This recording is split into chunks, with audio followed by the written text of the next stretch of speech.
ዛሬ አሁን የምንገኘው በፈርቤራዊ ክልላዊ መንግስት በኤርታሌ ላይ ነው። ኤርታሌ ላይ ትናንትና ማታ እና ትናንትና ከሰዓት እና ጠዋት የተከሰቱ አዳዲስ ፍንዳታዎች አሉ።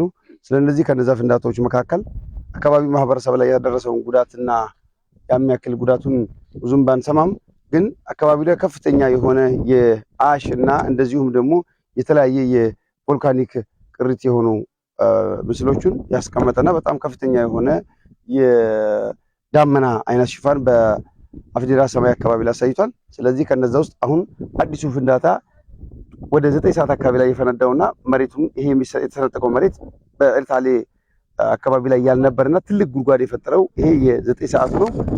አለፍ ብሎ የምናየው የመጨረሻ ጭስ ያለበት የመጀመሪያው ፍንዳታ ነው። ጭራሽ ኤርታሌ አካባቢ ላይ ያልነበረና አዲስ ነው። ሁለተኛው ደግሞ የ9 ሰዓቱ ነው። ስለዚህ ኤርታሌ አካባቢ ላይ ስቲል አክቲቭ የሆነና የሚነቃነቅ ነገር እንዳለ ነው የሚታየው። ሁለቱ ነባር ኤርታሌዎች ናቸው። ይሄ የመጀመሪያው ነው። ያ ቀጣይ ነው። እነዚህ ሁለቱ ነባሮች ናቸው። 3 አዳዲስ ፍንዳታዎች ተከስቷል ማለት ነው። ስለዚህ ይሄ ማለት ደግሞ ለኢትዮጵያም ሆኖ ለክልሉም አጠቃላይ ለምስራቅ አፍሪካ የቱሪዝም ማህበረሰብ ከፍተኛ ላቅ ያለ የቱሪስት ፍሎን የሚጨምር እንደዚሁም ደግሞ የቱሪስት ቆይታን የሚጨምር ስለሆነ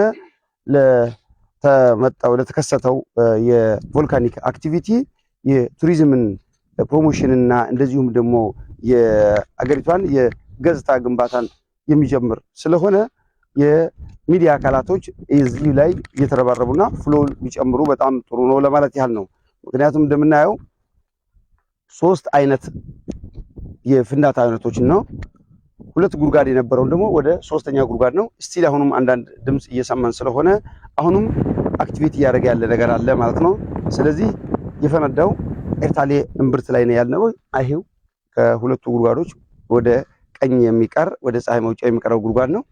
3ቱ ስሞኪንጎቹ አዳዲሶቹ የሚታዩ ስለሆነ ይህ ማለት ደግሞ ኤርታሌ ስቲል እየፈነዳና እየሰራ ያለ ነገር ነው የሚያሳየው። ስለዚህ ይሄ ደግሞ ለክልሉ ቱሪዝም ከፍተኛ የሆነ ገጽታን ነው የሚያሳየው፣ ወይም አዲስ መዳረሻ እንደጨመረ ነው የምናቆጥረው። ያ ማለት ደግሞ የኢትዮጵያን ቱሪዝም ላይ ደግሞ ሌላ አዲስ መዳረሻ እንደጨመረ ነው የሚያየው። ያ ማለት ደግሞ የቱሪስት ቆይታን ጊዜንም እየጨመረ ነው። ስለዚህ ለዚህ ደግሞ መንገዶች መፈለግ አለበት። ምን ማለት አለበት ለሚለው ለዛ ሎካል ጋይዶችን ዛሬ አደራጅተን ልከናል፣ የትኛው መንገድ መሄድ እንዳለባቸውና ስለዚህ ያ ነው። ለዛም ደግሞ ያ የሚታየው ልጅ አሁን ያንን ጉድጓድ እንዲያይ ነው የላክነው።